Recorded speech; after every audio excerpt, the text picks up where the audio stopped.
Hello there, YouTubers, Pythoners, and hopefully potential job employers. My name is Darnell, and I'm going to show you how I use Python and eBay to supplement my income. I'd like to think that you can use this methodology for pretty much any niche, for pretty much any market that you're looking to sell with. You just have to have some consistencies in between all of them, obviously. So what you have to start out by doing is just locating your source of where you're going to get your items, the items that you're going to be buying from that source and then reselling on eBay. And all you have to be able to do from the source is have a list of the stuff that you want to sell and the prices that go with it. So what I used as my source was PullUpArts.com. It's a local junkyard, and there's Akron, Canton, and Cleveland West is the specific junkyards that I use from PullUpart. And all you do is, all that I did was I kind of just went through, got a list of as many cars as I can get from them that they have in their inventory currently, and I saved it to a text document. So basically this is how it came out. I literally copied and pasted it. So we've got Ford F-150 2001, Jeep Cherokee 2002, and so on and so forth. And all that you have to do is, going on to step 2, after you've copied and pasted, all you got to do is a little bit of coding, and it's for every item in your inventory. So for all those cars that I copied and pasted, I want to scrape the eBay API, and I want to say, hey eBay API, can you tell me what it is that is sold for this individual year, make, and model vehicle on eBay in about the last 2 weeks? And it's going to parse the data and then write all the item details to a CSV.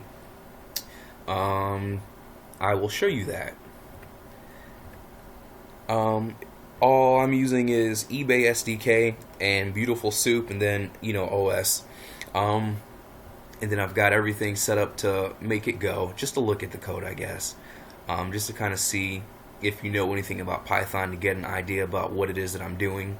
I apologize if it might look a little bit silly to some of the people who are a little bit better with coding and whatnot, but I pretty much everything I know about programming is stemmed realistically pretty much from the pursuit of getting this to work, and it totally does. So I'm going to run it for you just so you can take a look at how it kind of works. First, we start out by just printing out like the parameters, the details about the request that we're making, to make sure that we're doing everything right, because if we're going to use new instead of used, it's going to make a total different. It's like night and day. It's like Earth and Jupiter, you know what I mean? It's totally different. So you got to check the stuff every time to make sure that you're getting what it is specifically that you want to get. So first thing is, it's going to say, hey, here's the first thing on your list. It's a Ford F-150 1998. So what it does is sets up the keywords, and it's going to send a request to the eBay API using those keywords, and it's got 53 total entries, one total page, obviously. It collects that page of information and saves it to the computer. And what you're able to pull from this is the name of the item, or of one of the items at least, and it's for a 98 Ford F-150. It says engine control module used, and I'm not sure what this other stuff is, but it's not totally important. It sold for $65, and it was listed on Christmas and sold 3 days later, almost 4 days later it looks like. And it just does this a whole bunch of times and collects that exact same information about every single car on that list and every single resulting item from that list. So then you run over to program number 2, and we just do the same thing. We just go ahead and run it. And now what it says is, okay, out of everything out of all the CSV items that you wrote down, out of all the item details, title, price, dates, and whatnot, it will then parse through that resulting data and give you several different columns of information. So for the first thing, again, it's a Ford F-150 is the model, and the API category is dash parts. Then we've got the title. It says 97, 98, 99. So 97 to 02, Ford Expedition and F-150 dash trim cover or radial vent bezel in tan. The price sold for $139, and it sold for a total of 6 hours. This is its ID number, just to make sure that I don't have any duplicates. And then again, you can see where it started on the 14th at 4:20, and it ended on the 14th at looks like 6:44. So 2 hours. How did that work? 6 hours. 6 hours. 16 is 4 o'clock. Oh, I'm looking at the wrong. Silly. No, that's still 6 hours. Yeah, that's it. Okay. So it only took 6 hours. I apologize about that. Then you can see the seller name, which becomes extremely useful in a later video, I guess. And then just a link to the item if you want to check and make sure that all the data is correct about that. So we're going to look at that real quick just to make sure that I got the right thing. And let's see what pops up. Yes, so this is the part. He charged $35 for shipping. It's $140 for the price, and this is what he sold right here. If I can get a bigger picture of that. Excuse me for a moment, please. And yes, this is the item. So it's pretty simple to kind of just familiarize yourself with an item if this is something that you think you might be interested in going to buy. It looks to have sold for a nice high price. If you're handy with a wrench like I am, it's not that tough to do. So between $139 and $35, that's about $174. Obviously minus your fees and whatnot, but it usually really does add up pretty well. So now that I have parsed all my data and I've got it in a list just like this, then what you do is you run program number 3. And all program number 3 is it just uses Python's pandas library, and basically I just have my little own function set up where it just says I'm going to make a sheet of the data frame that I call DF that has sold. I want everything out of all my stuff. I want you to show me everything that's sold in less than 178 hours between the prices of $50 and $1,500. So all I do is just hit that, and it creates my sheet for me. It just runs through. Like I said, there's 122 cars, so it's going to say for every car in this list, I want you to say, like I said, give me the stuff that's sold for less than 178 hours between the prices of $50 and $1,500. Once that runs, you're going to get a little Excel document, and in this Excel document, you're going to have a bunch of different parts. And forgive me for not showing everything. I just didn't want to give away all my secrets. But as you can see, one of the items right on the top of the list is Silverado Instrument Cluster. And this is just the match in between the model that we defined earlier and this is actually the API category, which I kind of assumed to be the part because that's what the seller of the item put as his category, which kind of helps you distinguish what the part is specifically. So I'm going to close out of this, and we're going to check out, it said Silverado Instrument Cluster. So now I'm doing my search for this, and you got to set up your parameters, your defaults and whatnot. We're going to go to used condition, because new stuff, obviously I'm not going to be able to go to the junkyard and find anything new. Then I said sold right over here. So now I only want stuff that's used and sold. And then we're just going to make sure that the price is no lower than $50. And I'm going to hit enter for that. So now I've got, it looks like 1,100 results. So let's see here. Now is the part where you kind of have to figure out what is actually selling. So the first item up is a 2000, 2001, 2002. It's not just for a Silverado, but also for Suburban, Yukon, and Tahoe. That's how Chevy, GM, Oldsmobile, Cadillac, that's how they do their models. They make the same car and make it look a little bit different in between each make, and pretty much just all the same parts on it, which is excellent when you're trying to resell stuff. Now you can see this one sold on December the 29th, and it sold for some price for, I don't know, around $140. Now we have another item, but this is not the same thing. It's a Silverado speedometer. This is for a 98. 98 and 2000 obviously are not the same years. This is for a 03, 04, 05, $175 on the 29th. You can see that this and this is kind of like the same part, so you can kind of get the general idea that at least between 2000 and 2005, it's probably just about the same part, but you can't totally make that generalization because a lot of times the plugs, for example, are different in between those two parts.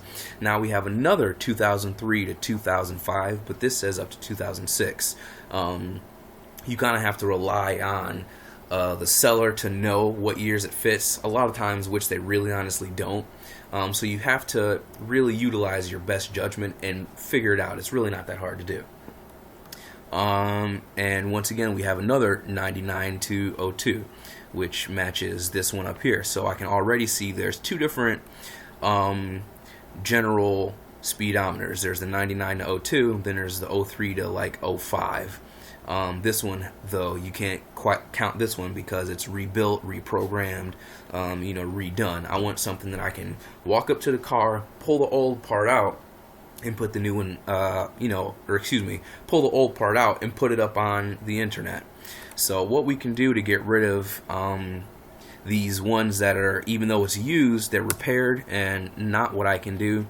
The first thing I can do is I can say, well, I know that I want between a 99 and a 05, so I'm going to add the years 99, 2000, 01, 02, 03, 04, 05, 1999, 2001, 2002, 2003, 2004, 2005. Forgive me.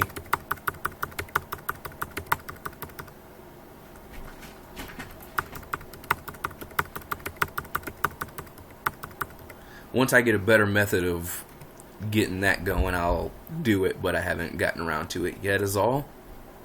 So we're going to specify in between those years, and what I want to do is also exclude terms rebuilt, remanufactured, remand, and programmed. That's going to help eliminate the ones that are not items that I can obviously sell. So we still got, it's still used, $50, sold, okay. Oh, and then repair also we'll exclude. Repaired. Okay.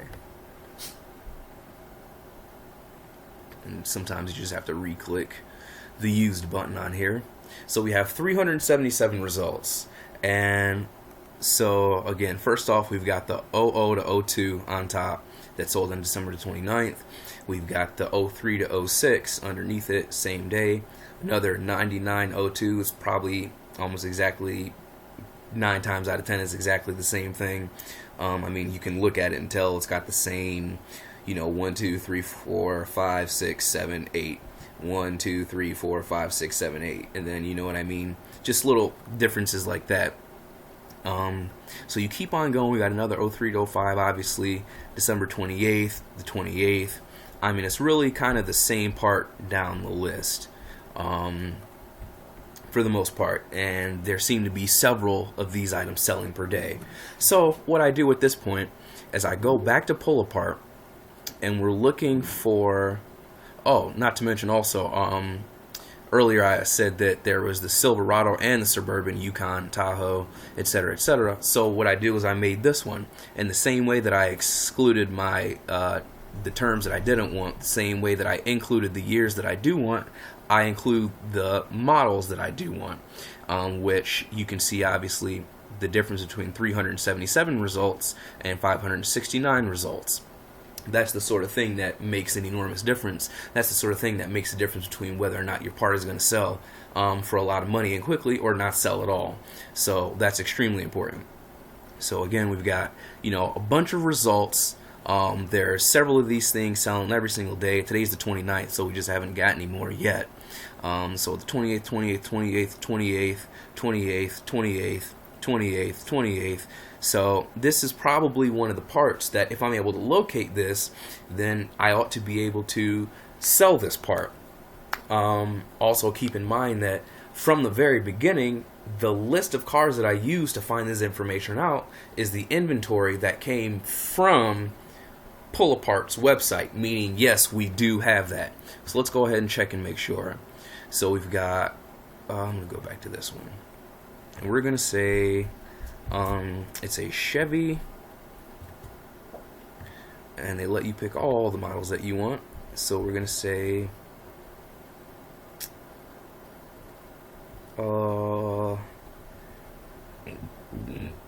let me see here.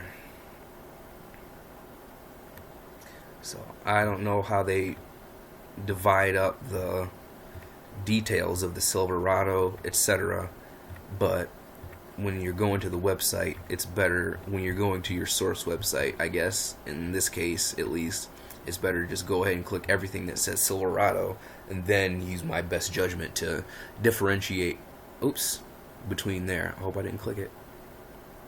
Okay, and then we're gonna say in between the years 1999 to 2005, and then you click OK, hit find cars, wait patiently just for a moment.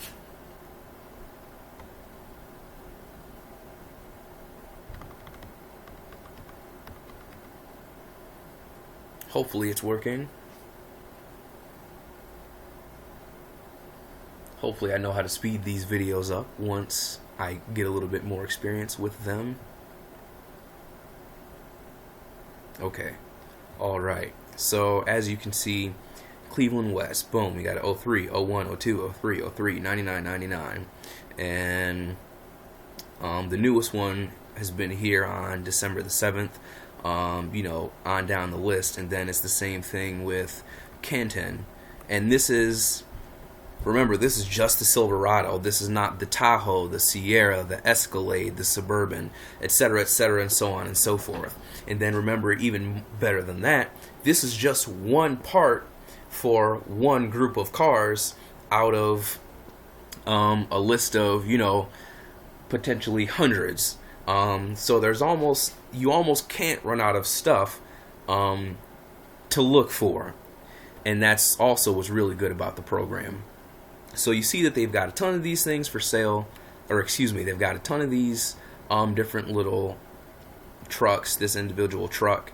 And the next thing you have to worry about is, okay, well, if I get here and I get the part out, but if they want, some ridiculous amount of money for the part, then how am I gonna, how am I gonna make any money? Well, again, it's pretty simple. You just jump over to your price, which you should have gotten ahead of time, or I guess whenever. So instrument cluster assembly was right on top, and it goes for $29.95. So again, we look on eBay and see that this thing is going for, we've got $225 for the 05. We've got $179. We got $125, $225, $62. There's obviously differences and variance in condition and whatnot, in the plugs that are on the back of them, etc., and so on and so forth. But again, when you have so many different things, so many different parts that you can run through, you have the ability to pick and choose what it is that what do I even know how to get out of the junkyard? What's going to be the easiest? What's going to be something that's not going to take a lot of time? What's most plentiful? What's going to give me the best profit? And so on and so forth. So I think that's pretty much the end of the video. It's pretty simple, like I said in the beginning. Yeah, you just do your copy and paste, your little bit of coding, which is really just iteration and counting, and then you just kind of review, guess and check, and make sure that you got everything. I actually have sold lots and lots of different parts myself over eBay, utilizing this exact same methodology. I'm in the works of doing the same thing with everything on eBay, used and new, and it really is looking very promising. I've gotten little things here and there, different football jerseys, but stuff that sells several times a day, every day. And if you're only making $10 or $20 a profit, well, if you're selling 3, 4, 5 different things, you know what I mean, that's still $50 per day. 2 or 3 days a week, that's an excellent source of income, even if it's just one day a week or a couple items, or whenever you get the chance to. I mean, people want extra Christmas money. Just having an extra $100 for the month is tremendous. So being able to make $200 in a day off of doing practically nothing is great. So if you like my video, thumbs it up. If you have any questions, please ask. I'll do my best to answer them. And that's it. I hope you enjoyed it.